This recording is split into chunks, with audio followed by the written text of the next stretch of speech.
Shalom, perkenalkan nama saya Andi Muladi Siombing dengan NIM A1D51944 dari program studi administrasi pendidikan FKIP Universitas Jambi kelas R002 angkatan 2019. Di sini saya akan membuat video mengenai manajemen PAUD kurikulum 2013 model sentra dan lingkaran. Selamat menyimak. Baik, di sini saya akan menjelaskan kurikulum 2013 pendidikan anak usia dini. Kurikulum adalah konten atau isi pelajaran yang akan diajarkan atau dipelajari peserta didik.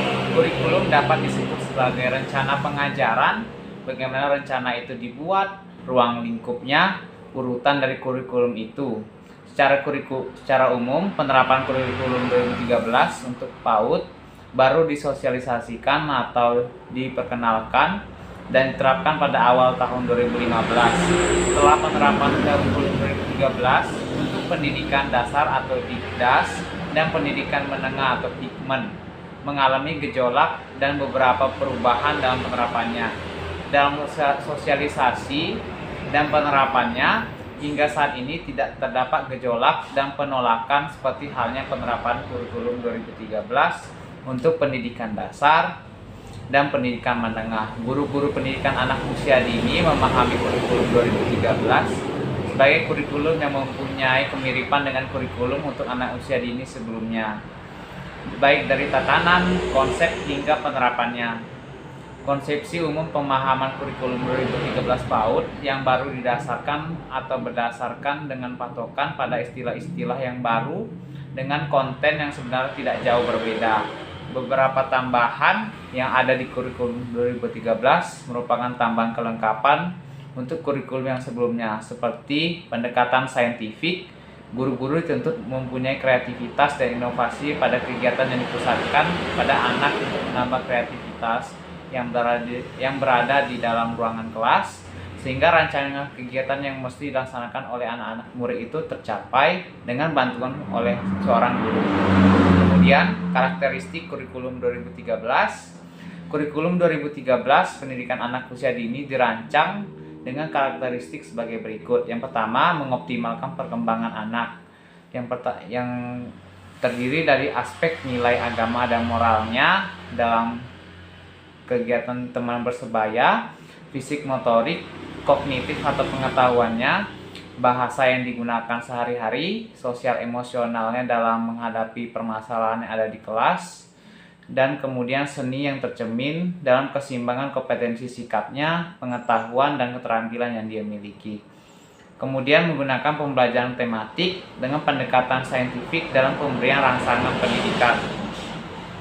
Kemudian menggunakan penilaian atau autentik secara nilai asli yang diperoleh oleh anak usia dini dalam memantau perkembangan anak dan memberdayakan peran orang tua dalam proses pembelajaran. Di sini peran orang tua sangat penting dalam membantu anaknya untuk pembelajaran di rumah, seperti anak usia dini yang butuh bimbingan dalam bermain dan belajarnya. Kemudian model sentra dan lingkaran. Salah satu pendekatan dalam pembelajaran yang berpusat pada anak adalah beyond center dan single time, atau di Indonesia dikenal sebagai sentra dan lingkaran. Tujuan penggunaan metode ini adalah agar mendukung fungsi pendidikan anak usia dini untuk meningkatkan kompetensi kecerdasan anaknya, penanaman nilai-nilai dasar yang perlu oleh mereka sehingga dapat dipakai dalam kehidupan sehari-hari, dan pengembangan kemampuan dasar. Itu menurut Depdiknas tahun 2006. Kemudian menurut Ningrum dalam Andriani tahun 2009 di Indonesia, penggunaan sentra dan lingkaran dianggap paling ideal atau kita sebut dengan paling efektif karena tidak memerlukan banyak peralatan, namun tetap dapat mengoptimalkan kecerdasan anak. Kemudian adapun pembelajaran pada pos PAUD terpadu, yaitu model pembelajaran sentra dan lingkungan untuk pendidikan anak usia dini.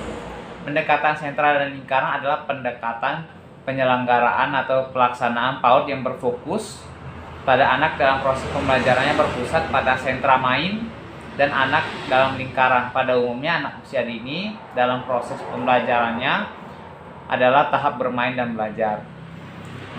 Dengan adanya dalam lingkaran tersebut, anak-anak menggunakan 4 jenis pijakan atau scaffolding untuk mendukung perkembangan anak, yaitu pijakan lingkungan main, pijakan sebelum main, maka perlu dipersiapkan melalui pijakan yang sudah disediakan oleh pendidik anak usia dini, pijakan selama main, dan pijakan setelah main. Kemudian definisi model pembelajaran dengan pendekatan sentra di PAUD.